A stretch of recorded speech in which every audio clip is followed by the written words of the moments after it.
سپاسان لێ بێت بینەرانی خۆشەویستی تەلەڤیزیۆنی کۆمەڵە ئەم کاتەوە هەموو کاتێکی ژیانتان باش هیوادارین لە هەر کوێیەکەن ساغ و سڵامەت بن. ئەمڕۆ سێشەممە هەفتی خەرمانانی 1402 هەتاوی بەرابەر لەگەڵ 29 ئاگستی 2023 زاینی لەگەڵ هاوڕێیانی هاوکارم لە خزمەتتانداین بۆ پێشکەشکردنی گەشتی هەواڵەکانی کوردستان، ئێران و جیهان. سەرەتا سەردێڕی گرنگترین هەواڵەکان.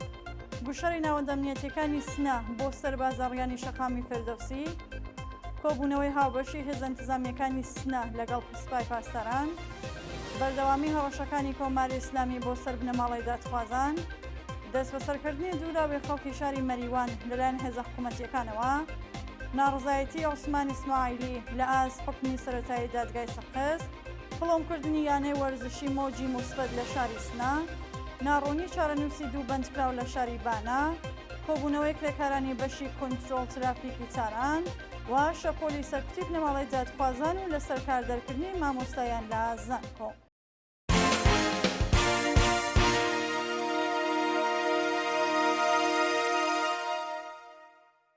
درێژە هەواڵەکان.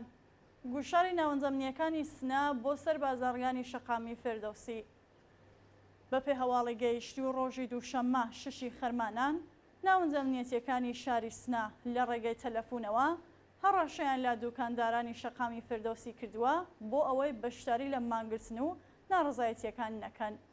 لەگەڵ نزیکبوونەوە بە ساڕۆژی گیانبەختکردنی ژینا ئەمینی و دەستپێکی شۆڕشی ژنجیان ئازادی، ڕژیمی کۆماری ئیسلامی بۆ جارێکی دیکە گوشار و هەڕەشەکانی بۆ سەر بنەماڵی دادخوازان، شالاکانی مەدەنی و سیاسی و هەروەها حزبەکانی ڕۆژهەڵاتی کوردستان زیاد کردووە و لە چەند ڕۆژی ڕابردوو بەدەیان چالاکی مەدەنی و ئەنجامی بنەماڵی گیانبەختکردووان بانکێشت و لێپرسینەوەیان لێکراوە.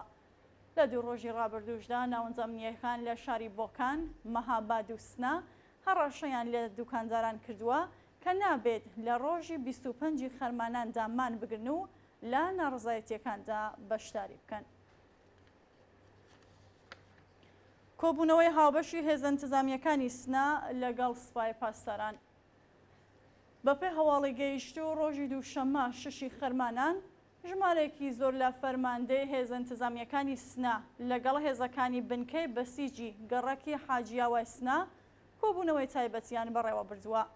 بە وتەی هاوڵاتیانی لەگەڵ نزیکبوونەوە بە ساڕۆژی شۆڕشی ژینا، هێزە سەرکوتگەرەکانی ڕژیم ترسیان لێ نیشتووە و هەر ڕۆژ و لە گەڕاکێکی شاری سنا کۆبوونەوەی تایبەت بەڕێوە دەبن. مەبەستی هێزەکانی ڕژیم لەو کۆبوونەوە نهێنیانە چۆنیەتی کۆنترۆڵکردنی دۆخەکە و شێوازی سەرکوتی خۆپیشاندەرانە. کۆماری ئیسلامی باش دەزانێت کە بەستەرێک لە ناکارامەیی و 44 ساڵ سەرکوتی وەحشیانە بوونی هەیە و ئەگەری سەرهەڵدانێکی سەرانسەری لە ئارادایە، بۆیە خەریکی ئامادەکردنی هێزەکانیەتی و نایەوێت وەکو ساڵی ڕابردوو تووشی شۆک بێت. بەردەوامی هەڕەشەکانی کۆماری ئیسلامی بۆ سەر بنەماڵەی دادخوازان. ڕۆژی دووشەممە ششی خەرمانانی 1402 ناوەندەمنیەتەکانی شاری ورمێ براو مامی هەمیشە زیندوو فەرجاد دەرویشیان بانکێشت و هەڕەشەی بەرێوەبردننی هەر شێوە ڕێڕەسمێکی تایبەت بە ساڕۆژی گیانبەختکردنی کوڕەکەیان لێکردوون. فەرجاد دەرویشی خۆپیشاندەری تەمەن 23 ساڵ و خەڵکی گوندی باڵۆی ورمێ لە کاتی کۆبوونەوە ناڕزایەتیەکانی 29 خەرمانانی ساڵی ڕابردوو بە تەقەی ڕاستەوخۆی هێزەکانی حکوومەت بریندار و لە کاتی گەیاندن بۆ نەخۆشخانە گیانی لەدەستا. لە ڕۆژانی ڕابردوو بنەماڵەی ئازاد حسەین پووری و شۆڕژ نیکنام لە مەهابادیش بانکێشت و لێپرسینەوەیان لێکرا بوو. دەست بەسەرکردنی دوولاوی خەڵکی شاری مەریوان لەلایەن هێزە حکوومەتیەکانەوە. ڕۆژی دووشەممە ششی خەرمانانی 1402 ئەمیر ئەرژەنگی تەمەن 27 ساڵ و ستار ئەرژەنگی تەمەن 25 ساڵ و خەڵکی شارۆچکەی نێی سەر بە شاری مەریوان لەلایەن ئێدارەی دەسەڵاتەوە دەست بەسەرکران. بە پێزانیاریەکان ئەو دوو هاوڵاتیە کە هەردووکیان خێزاندار و باوکی منداڵێکی بچووکن، دوای ئەوەی کا لەلایەن ئێدارەی دەسەڵاتی مەریوانەوە بانکراون دەست بەجێ دەست بەسەرکراون. تاکو کاتی داڕشتنی ئەم هەواڵە هیچ زانیارێکی ورد لەسەر هۆکاری بەندکران و شوێنی ڕاگیرانیان لەبەردەستانیە. ناڕزایەتی عوسمان ئیسماعیلی لە ئاست حکمی سەرەتایی دادگای سەقز. ڕۆژی دووشەممە ششی خەرمانان عوسمان ئیسماعیلی چالاکی کرێکاری خەڵکی سەقز لەگەڵ پارێزەرەکەی فەرزاد نەسرۆڵاهی بەنسبەت حکمی سەرەتایی دادگای سەقز ناڕزایەتیان دەربڕی و داواکاریەکەیان ڕادەستی دیوانی باڵای وڵات کرد. عوسمان ئیسماعیلی لەلایەن لەقیەکی دادگای انقلابی سەقز بە تۆمەتی ئەندامەتی لە کۆمەڵا ڕێکخراوی کوردستانی حەزبی کۆمۆنیستی ئێران با 31 مانگ و 15 ڕۆژ زیندان و بە تۆمەتی پرۆپاگەندە دژی نیزام لە ڕێگەی بەشداری لە ڕێڕەسمی بە خاکسپاردنی ژینە ئامینی بە 7 مانگ و 15 ڕۆژ زیندانی تەعەزیری مەحکوم کراوە. دادگا بە سەرنجدان بە هۆکارەکانی کەمکردنەوەی سزاکەی لەوانە تەمەنی ناوبرا و خێزانداربوونی بە سەرنجدان بە یاسای کەمکردنەوەی سزاکانی زیندانی تەعەزیری پەسەندکراوی ساڵی 1999 بە پێی مادەی 37 یاسای سزای ئیسلامی پەسەندکراوی ساڵی 1399 زۆرترین سزا واتە 16 مانگی بۆ جێبەجێ دەکات. پۆڵۆمکردنی یانەی وەرزشی مەوجی موسبەت لە شاری سنا. بەپێی راپۆرتی سەرچاوە خۆجێیەکان یانەی وەرزشی مەوجی موسبەتی سنا بە بیانوێ ڕەشاونەگرتنی یاسای حجابی زۆرەملێ لەلایەن ئێجارە ئێماکەنەوە پۆڵۆم کراوە. نیوەڕۆی یەکشەممە 5 خەرمانانی 1402 ئێجارەی ئەماکەنی شاری سنا بە بیانوێ ڕەشاونەکردنی ڕێنوێنی و یاسای ئیسلامیەکان و بڵاوکردنەوەی چالاکی وەرزشی ئەندامەکانیان بەبێ حیجاب لە تۆڕە کۆمەڵایەتیەکان یانەی وەرزشی مۆجی موسبەتی لە شارۆچکەی سەعەدی پۆڵۆم کرد. شاینی باسەکە ئەم یانە وەرزشیە نزیکەی 500 ئەندامی چالاکی هەیە و لاپەڕە ئینستاگرامی یانەکەش لەلایەن ناوەندەمنیەکانەوە دەخراوە. ناڕوونی شارەنووسی دوو بەندکراو لە شاری بانە. دوو ئامۆزای خەڵکی گوندی سیوچ سەر بە شاری بانە بەناوەکانی ڕەحمان ئەحمەدی و عادڵ ئەحمەدی پاش دەست بەسەرکرانیان لەلایەن ناوەندەمنیەکان چارەنووسیان بە ناڕوونی ماوەتەوە. بە پێزانیاریەکان هێزەکانی حکوومەت بە 10 ئۆتۆمۆبیلی سەربازی هێرشیان کردووەتە سەر گوندی سیوچ و بەبێ بەڵگەی قەزایی هەڵیان کتاوەتە سەر ماڵی ڕەحمان ئەحمەدی و عادڵ ئەحمەدی و دەست بەسەریان کردوون. بە وتەی بنەماڵی ئەو دوو هاوڵاتیە بە دووەداچوونەکانیان تا بە ئەمڕۆ بەیاکان بووە و هیچ زانیاریەکیان سەبارەت بە هۆکاری بەندکران و شوێنی ڕاگیرانیان لە بەردەستانیە. کۆبوونەوەی کرێکارانی بەشی کۆنتڕۆڵ ترافیکی تاران.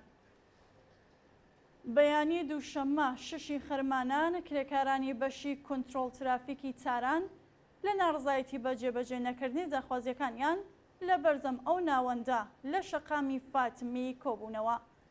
کرێکارانی بەشی کۆنتڕۆڵ ترافیکی تاران لە ئاست پەرداخت نەکردنی چەند مانگ حەقدەست و مەزایە ناڕازین و خوازیاری بردنەسەرەوەی حەقدەستەکانیان بە پێهێڵی هەژاری دابینکردنی بیمە و ئەمنیەتی پیشەی بوون. ناڕازیان ڕایانگەیان تا بە ئەمڕۆ چەند جار کۆبوونەوەی ناڕزایەتیان بەڕێوە بردووە بەڵام هیچ بەرپرسێک سەرنجی بە کێشە و گرفتەکانیان نەداوە.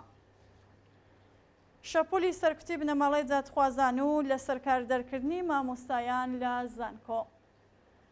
لەگەڵ نزیک بوونەوە بە ساڕۆژی شۆڕشی ژینە ڕۆژی دووشەممە ششی خەرمانان بنەماڵەی هەمیشە زیندوو حەنانە کیا لەلایەن ناوەندەمنیەکانەوە بانکێشکران و مامۆستایەکی زانکۆی بەهەشتی بە ناوی ڕۆهام ئەفغانی خۆراسکانی لەسەر کارەزەرکرا. بە پێڕاپۆرسەکانی وەحید کیا باوکی حەنانە و مەعسوومە ئازەری دایک و هێلیای خوشکی لەلایەن ئێدارە سڵاتی شاری ئامۆلەوە بانکێشت و هەڕەشەیان لێکراوە کە لە ڕۆژی 25 خەرماناندا بەشداری ناڕزایەتیەکان نەبن و هیچ مەراسمێک بەڕێوە نەبن. هەروەها دکتۆر ڕۆهام خۆراسکانی ئەندامی دەستەی زانیاری کۆلێژی معماری و شارسازی زانکۆی بەهەشتی بە بیانەوەی پشتیوانی کردن لە خوێندکاران و ناڕزایەتیەکانی ساڵی ڕابردوو هاوشێوەی چەندین هاوکاری دیکەی لەسەر کار دەرکراوە. بارودۆخی خراپی خانشینکراوان لە ئێران و گرانی دەرمان. سەرۆکی کانونی باڵای خانشینکراوانی کرێکاری لە ئێران ڕۆژی دووشەممە ششی خەرمانان ڕاگەیان 400 بابەت دەرمان چیتر لە ژێر پوششی بیمەی دەرمانیدا نەماون. بە وتەی ئەو بەرپرسەی ڕژیم زۆرێک لە خانشینکراوان پێویستیان بۆ 400 بابەت دەرمان هەیە و ئەگەر بیمە تێچووی دەرمانەکانیان بۆ قەرەبوو نەکاتەوە ئەوە گیانیان دەکەوێتە مەترسیەوە. هەروەها بە بۆنەیە ئەلکترۆنیکردنی نۆسخەی پزیشک خانشینکراوان ناتوانن سەبارەت بە گرانی دەرمان سکاڵا تۆمار بکەن و بە دوواداچوون بۆ ئەو بڕە پارە زۆرەی کە لێیان وەرگیراوە ناممکن دەبێت. دووە هەواڵ بڕیاری کرێکارانی سەنعەتی گازی ئوسترالیا بۆ مانگرتنی گشتی. کرێکارانی دوو کۆمەڵی سەنعەتی گازی LNG لە ئوسترالیا کە لەلایەن کۆمپانیای گەورەی شۆڤرۆنی ئەمریکاوە بەڕێوە دەچن بڕیارە لە ڕۆژی 7 سەپتامبری ئەمساڵەوە دەست لە کارکێشنەوە و مان بگرن. لە ئێستادا 500 کرێکار لۆ دوو ناوەندە سەنعەتیە کار دەکەن و لە ئاسکەمی حەقدەست و مەزایە ناڕازین. ڕۆژی ڕابردوو بەڕێوەبەرانی شرکەتی شێڤرۆن لە بەیاننامەیەکدا ڕایان گەیاندکە کۆبوونەوەکانمان لەگەڵ نوێنەرانی کرێکاران درێژە پێ ئەدەین بەڵام داوایان لێجەکەین دەست بۆ مانگرتن نەبن تاکو نرخی گازی LNG نەڕواتە سەرەوە. کرێکاران لە وەڵامی بەڕێوەبەرانی شرکەتدا وتویانە تا حەقدەستەکانمان بەرز نەکرێتەوە و ئەمنیەتی پیشەی و ئیمکاناتی ڕفاهیمان بۆ دابین نەکرێت دەست لە ناڕزایەتی هەڵ ناگرین. بینەرانی خۆشەویست هەواڵەکانتان پێشکەشکرا کاتێکی خۆش بۆ هەموو لایەکتان.